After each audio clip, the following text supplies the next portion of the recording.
I was desperate. My old apartment lease was up, my savings were thin, and the city's rental prices had skyrocketed.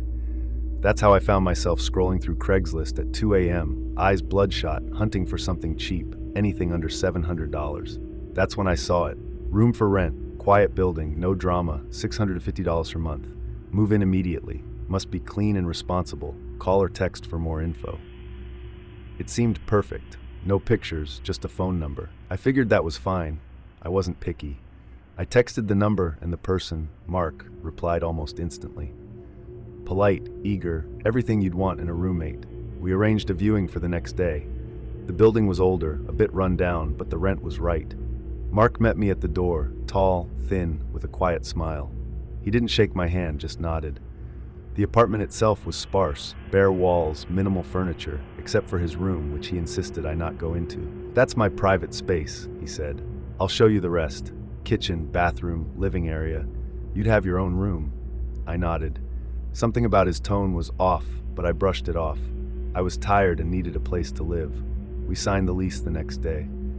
Everything seemed normal at first. Mark never seemed around much. Sometimes I'd hear his footsteps at odd hours, soft, deliberate pacing, but I chalked it up to his work schedule. Then the small things started. Food disappearing from the fridge. I'd bought a pack of yogurt, and the next day it was gone. My laundry smelled faintly of something I couldn't place. And sometimes I'd hear whispers through the wall late at night. Not loud, just murmurs, like someone was talking to themselves. One night I came home to find my door unlocked. I always double-checked, but it was wide open. I froze. Nothing was missing, but my heart pounded. The breaking point came 3 weeks in. I woke at 2 a.m. to the sound of someone typing on my laptop.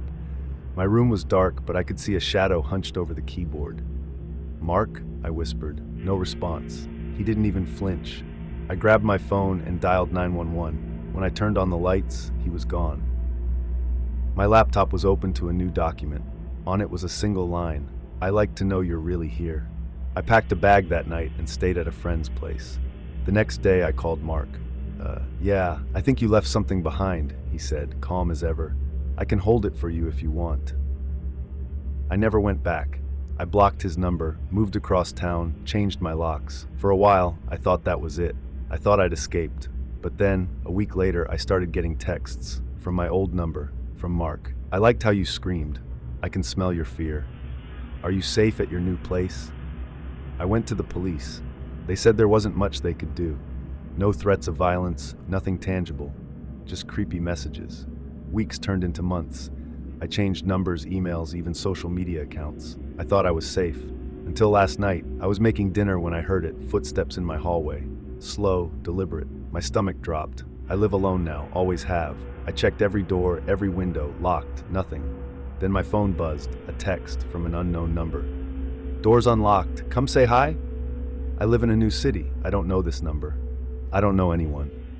But I know that voice, that presence, and I know that some people don't just disappear. I saw the ad late one afternoon while scrolling through Craigslist. Free couch. Must pick up today. Great condition. Text for address. Free. I couldn't believe it. My old couch was falling apart, and the idea of a free replacement was too good to pass up. I texted immediately. A few minutes later, I got a reply. "Sure, come by anytime after 6. The couch is in the garage. Be careful, my husband doesn't like strangers in the house." That message should have been my first warning. I shrugged it off. Free furniture doesn't usually come with personality warnings. I arrived at the address as the sun dipped below the horizon. The house sat back from the street, hidden by overgrown bushes and trees. The front yard was unkempt, the paint peeling, and the whole place smelled faintly of mildew. I knocked on the door. A woman, maybe in her 50s, opened it. She smiled politely, but something about her was off. Her eyes too sharp, too calculating. "You're here for the couch?" she asked. "Yes, thank you." "Good, it's in the garage. Mind your step," she said, her voice calm but carrying a strange edge. The garage was dark, cluttered with old boxes, broken furniture, and stacks of newspapers. The couch was exactly as described, clean, slightly worn, but intact. I bent down to lift it, and that's when I noticed something strange. Dozens of shoes lined the walls. Men's shoes, women's shoes, even children's shoes, and photos pinned haphazardly above them. Most were family photos, smiling faces, happy gatherings, but one photo stopped me cold. A man, hunched and pale, stared directly into the camera. His eyes were too wide, almost unnatural. I stepped back, heart racing, and told myself I was overreacting. I grabbed the couch alone. It was heavier than I expected. As I struggled, I heard the door behind me creak. I froze. "Hello?" I called. No answer. A voice came from deeper in the house. Soft, calm. "Don't be shy. The husband likes to meet visitors." My stomach turned. Husband? I had only seen the woman. I straightened, trying to sound casual. Thanks. I think I can manage." She smiled, but now it wasn't friendly. Her smile felt deliberate, almost predatory. I lifted the couch onto my shoulder and headed toward the driveway. The shadows seemed to move. I could feel a presence behind me. Faster than I expected, she appeared in front of me, blocking the path. "Don't go yet," she said softly. "He likes to see who takes things from the house." My heart pounded. I had to act. I dropped the couch and sprinted toward my car, fumbling with the keys. She didn't chase me. She just stood in the garage, smiling, watching me. I got home, locked all the doors, and tried to calm down. I laughed nervously at myself. Crazy old woman, creepy house, overgrown yard. That was all it was, right? Then my phone buzzed.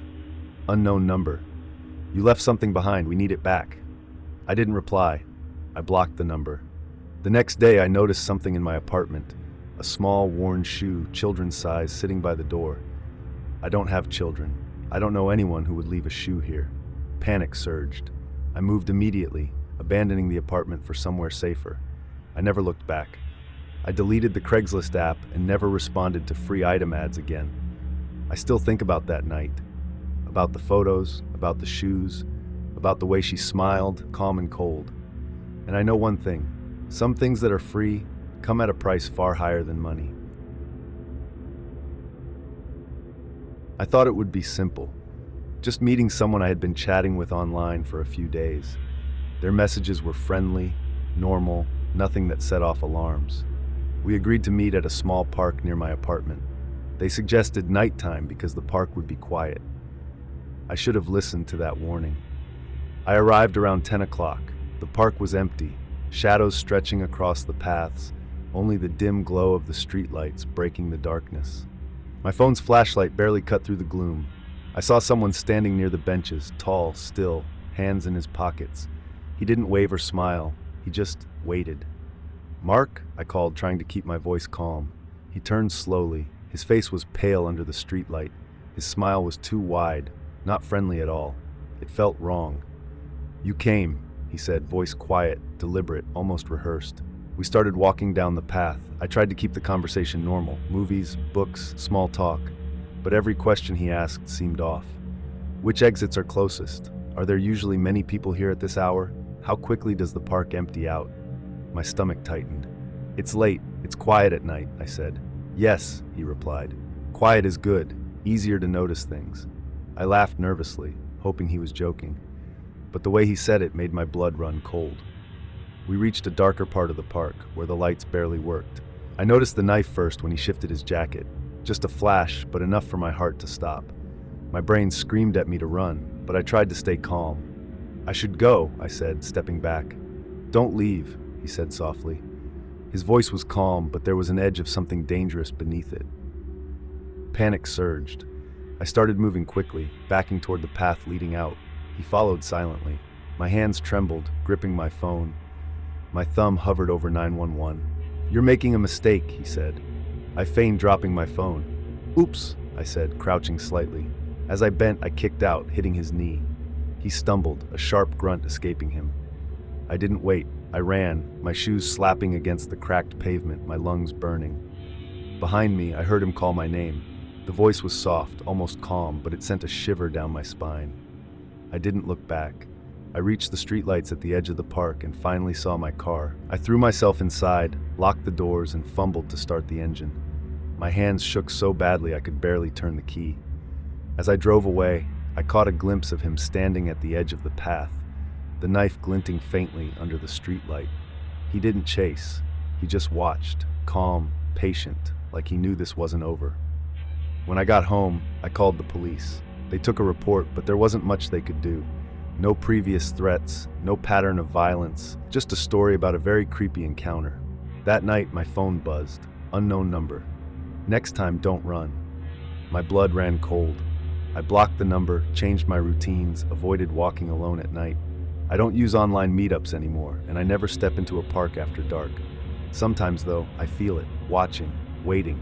Even in broad daylight, I feel eyes following me. And I know somewhere out there, he's still patient, still planning, waiting for the next careless person to trust a stranger in the dark.